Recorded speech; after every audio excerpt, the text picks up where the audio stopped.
Всем привет, меня зовут Вадим. Я сейчас записываю плейлист о возможных способах легализации в Испании. И сейчас хочу разобрать мой кейс. Это международная защита. Я расскажу о способах, как это вообще делается. Думаю, я уже об этом, наверное, говорил во многих роликах, но подумал, что нужно записать отдельное видео, где я расскажу конкретно об этом процессе, что для этого нужно, кто подходит, как пройти. Поделюсь, может быть, немного своим опытом в этом плейлисте. Если вдруг вам международная защита, например, не подойдет, потому что вы не сможете вернуться в Россию или из страны, от которой вы бежите, вы можете посмотреть в плейлист. Вероятнее всего, там уже вышла студенческая виза. Но при этом вы имеете в виду, что я не эксперт, я в этом ничего не знаю. Я нашел информацию в открытых источниках и вам ее пересказываю и делюсь немного своим опытом. Я уже живу на первой фазе, но начнем сначала. Кто такой вообще сам беженец? Беженец — это тот, кому нужна международная защита по расе, национальности, религии, сексуальным предпочтениям, политическим убеждениям. Простым словом, если твоя страна тебе угрожает, и ты не можешь получить у них защиту, или даже не государство угрожает, а общество угрожает, но государство не может тебя защитить, ты можешь рассчитывать на защиту. Кто может получить ту защиту? Может получить защиту в Испании абсолютно любой человек с абсолютно любым гражданством, с российским, белорусским. Это может быть парень или девушка, или трансперсона, или я не знаю еще какие там есть. Вы просто мне в комментариях писали, а может ли девушка запросить защиту? Конечно, да. Все могут. Также могут запросить граждане Украины, Палестины, насколько я знаю, из-за их военных действий. Женевская конвенция подразумевает и такой вариант, потому что они не могут вернуться. Но у них это временная защита. У меня по ЛГБТ, соответственно, у меня постоянная защита. В России это делается абсолютно легко. К счастью, Российская Федерация заботится о своих ЛГБТ-людях и оформила законы, по которым вы будете являться экстремистом и террористом. Вас могут посадить на 12 лет. Если вы ЛГБТ-персона, вероятнее всего, вас в детстве булили. Вы это все описываете в своем кейсе, прикладываете законы, и вы достаточно просто получаете защиту от Европейского Союза. Наверное, от Испании буду я больше говорить, потому что, насколько я знаю, в Прибалтике есть с этим проблемы. Следующий блок о том, как попасть в Испанию. Я попал сюда по шенгенской визе. Я ее открыл в России. Я готовился 6 месяцев. О шенгенской визе я записал отдельное видео, где-то тут или тут, не знаю с какой стороны, но с какой-то будет. Вы прилетаете в Испанию. Я прилетел через Стамбул, запросил в аэропорту. Обычно с шенгенской визой в аэропорту не получается, и вас выпускают в город. Тогда вам придется идти в полицейский участок самостоятельно. То есть вам где-то нужно будет прожить какой-то период, пока вы не сможете попасть в полицию. Второй вариант – это виза транзитная, где вы летите в третью страну, но выходите из самолета, условно, в Испании и остаетесь здесь.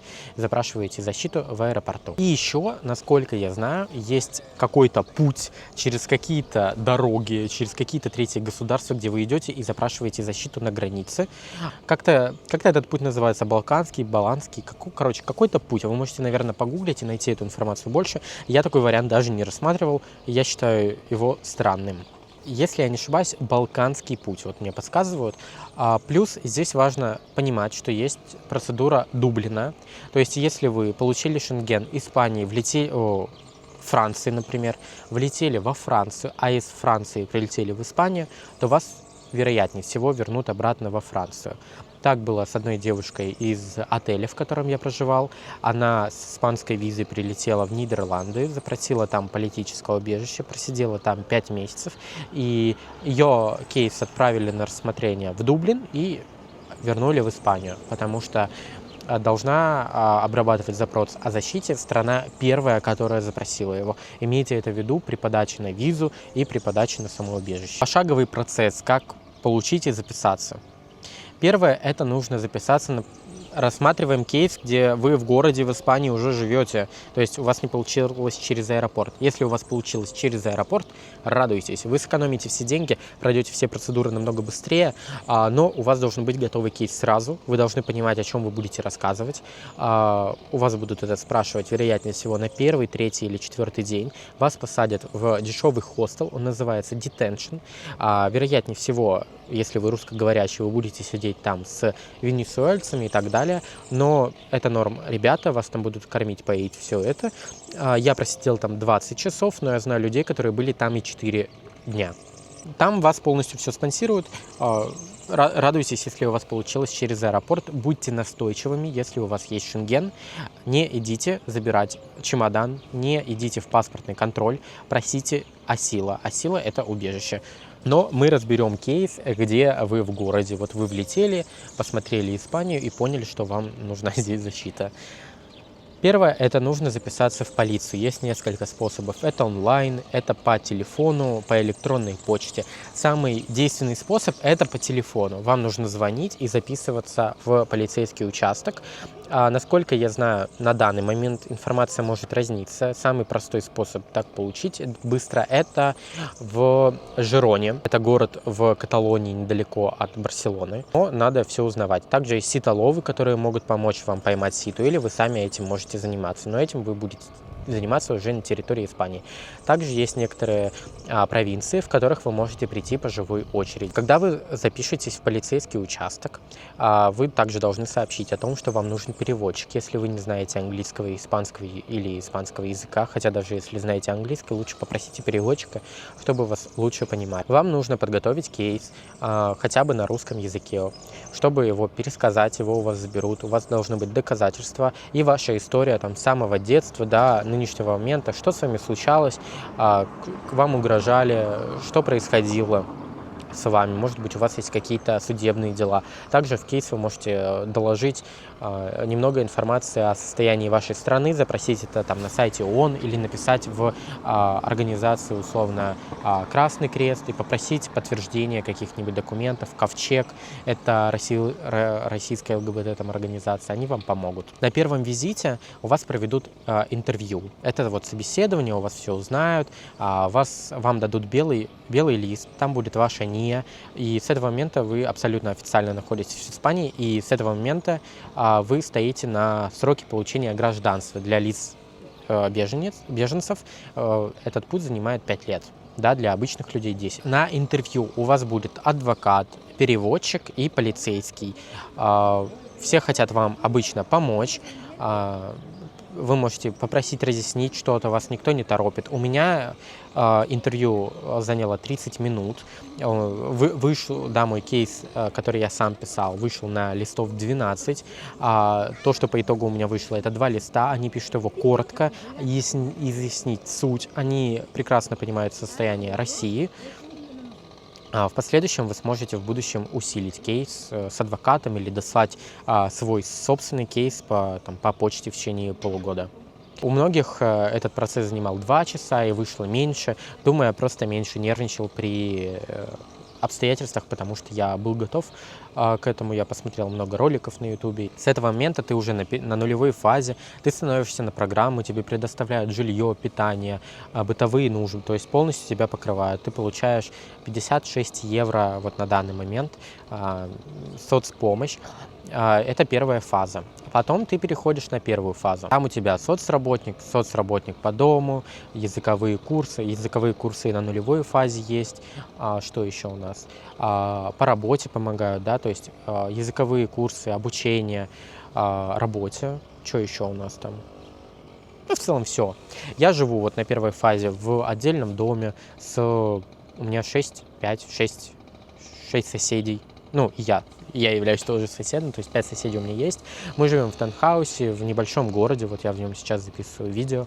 Это город под Мурсией, приехал я сюда из Мадрида.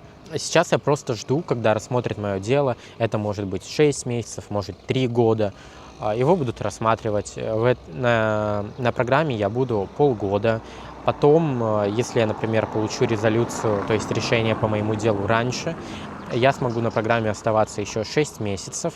Это вот на первой фазе. Также я знаю, что существует вторая фаза, это где правительство вам арендует жилье, а вы работаете в этот период, то есть помогает вам состояться как. При положительном ответе вы получаете гражданство, да, через 5 лет с момента вот вашего, там, вот у меня это было в аэропорту, то есть я с 20 февраля, у меня идет отсчет получения гражданства, вы, собственно, будете получать с момента интервью, вашего собеседования. По итогу, по решению, ну, по вашему делу, вам дают ВНЖ, и и с этого момента, с момента интервью, еще 5 лет до гражданства. Вы можете остаться в ВНЖ, можете получить гражданство, наверное, не ВНЖ, а ПМЖ, то есть оно долгосрочное, просто без права голосовать. Также вы сможете получить уже паспорт, чтобы путешествовать по всему миру, а не только по Евросоюзу. Документы, которые нужны, это условный кейс, доказательство, да, что вам ваша страна угрожает, паспорт.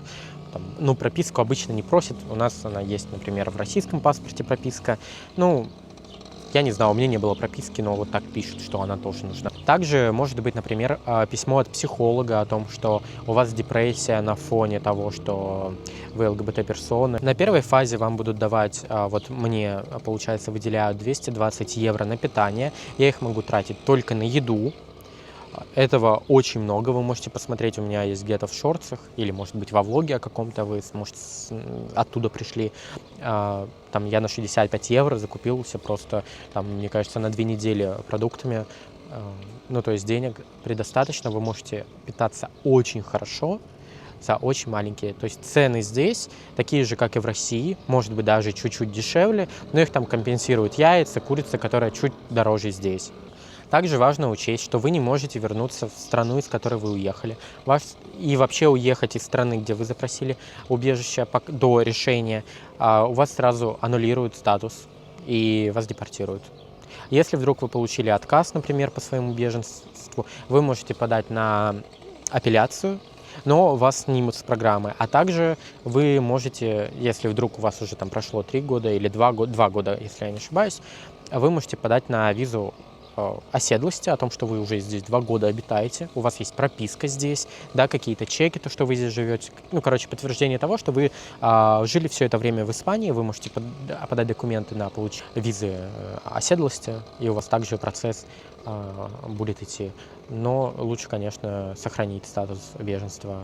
Вы можете обратиться в аэропорту, в порту, если вдруг вы приплыли на чем-то, без предварительной записи, и в полиция националь, если вдруг вы уже на территории Испании. Также вы можете обратиться в Красный Крест, СИАР, АСЭМ. Это вот организации, которые помогают беженцам с адаптацией, вас сориентируют. Наверное, на первом этапе я бы рекомендовал обращаться в Красный Крест. Это самая большая организация, они смогут вам помочь, сориентировать, подсказать. Беженство — это путь не для всех, но если у вас не получается ничего другого, и вы не видите других вариантов, и у вас нет финансовой возможности, и вы подходите под критерии, и вы готовы принять то, что вы никогда не вернетесь на свою родину, этот путь, возможно, вам подойдет. Вы можете посмотреть, наблюдать за мной, посмотреть видео на других каналах, чтобы принять решение. Но я принял такое решение для себя, так как я не могу жить во лжи постоянно себе. Как-то так. Подписывайтесь на канал, ставьте лайки, пишите комментарии. Возможно, у вас появятся вопросы или ответы на какие-то вопросы, которые будут в комментариях. Вы можете помочь другим людям ответить на них. Спасибо, подписывайтесь на канал, ставьте лайки. Пока-пока.